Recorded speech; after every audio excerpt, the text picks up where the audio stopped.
Bonjour à tous et bienvenue sur Mono Commander, chaîne où on parle du format Commander sur Magic the Gathering. Aujourd'hui, 8ème épisode de Pas vu, pas cher, pas mauvaise, où on découvre des cartes qui sont budget, peu représentées sur le site EDH Rec, mais pourtant que je trouve très bonnes dans la majorité des decks EDH. On commence tout de suite avec le bleu, et Web of Inertia, 469 decks, qui est un enchantement bleu qui rentre très bien dans des decks contrôle, qui coûte 2 et 1 bleu, et empêchera nos adversaires de nous attaquer, à moins qu'ils n'exilent une carte de leur cimetière au début de leur phase de combat. L'effet seul est souvent correct, servant plus de gestion lente et progressive des cimetières, mais en association avec d'autres cartes, souvent retrouvées dans des decks de ce type, comme Leyline of the Void ou Rest in Peace, exilant toutes les cartes rejoignant les cimetières des adversaires, nous rend quasi intouchables lors des phases de combat. Mais il n'empêche en aucun cas nos adversaires de s'attaquer entre eux. Un effet très bon pour gagner du temps, que j'ai rajouté il y a peu dans mon deck Alela pour encore plus de fortification. Pour le blanc, j'ai choisi Glory, 524 decks. C'est une créature très faible, 3-3 vol pour 5, qu'on ne souhaitera jamais jouer directement. Elle dispose d'une autre capacité depuis notre cimetière, coûtant 2 et 1 blanc et qui donnera la protection contre la couleur de notre choix à toutes nos créatures jusqu'à la fin du tour. La protection est une capacité très efficace, permettant souvent de rendre nos créatures imbloquables,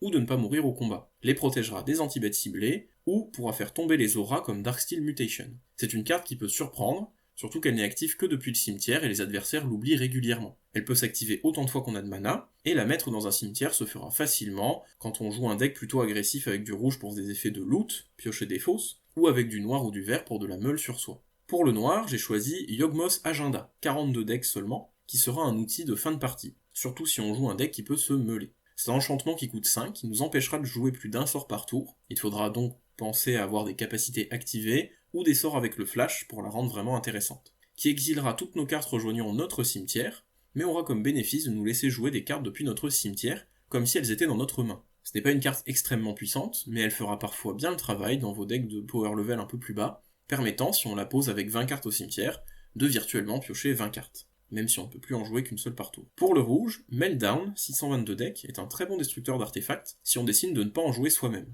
C'est un rituel pour X et un rouge, qui détruit tous les artefacts de coût de mana inférieur ou égal à X. En commandeur, très souvent, pour seulement 3 avec X égale 2, on détruira l'ensemble des outils de rampe des joueurs avec des cailloux, et pour X égale 3, on touchera la majorité des artefacts forts du format, comme les altars, les épées, etc. C'est une carte hyper budget, très peu jouée, mais qui est bien souvent plus efficace que Vandal Blast, joué dans 40 200 decks, et bien plus cher niveau budget, qui coûte 5 pour détruire tous les artefacts que l'on ne contrôle pas. Si vous jouez du rampe de terrain ou avec des créatures, Meltdown est vraiment parfaite pour vous. Enfin, pour le vert, un enchantement peu connu, Instill Energy, 2100 decks, est une aura coûtant seulement 1 vert qui donnera à la créature enchantée la célérité, et un autre avantage très important, pour 0, on peut dégager cette créature une seule fois par tour et pendant notre tour uniquement, lui donnant la possibilité d'activer 2 fois sa capacité activée à chacun de nos tours, ou lui donner la pseudo-vigilance. Il y a plein de commandants avec des capacités activées puissantes qui ne demandent qu'à avoir la célérité et à multiplier leurs activations, chose pas forcément facile quand on n'a pas de rouge dans le deck.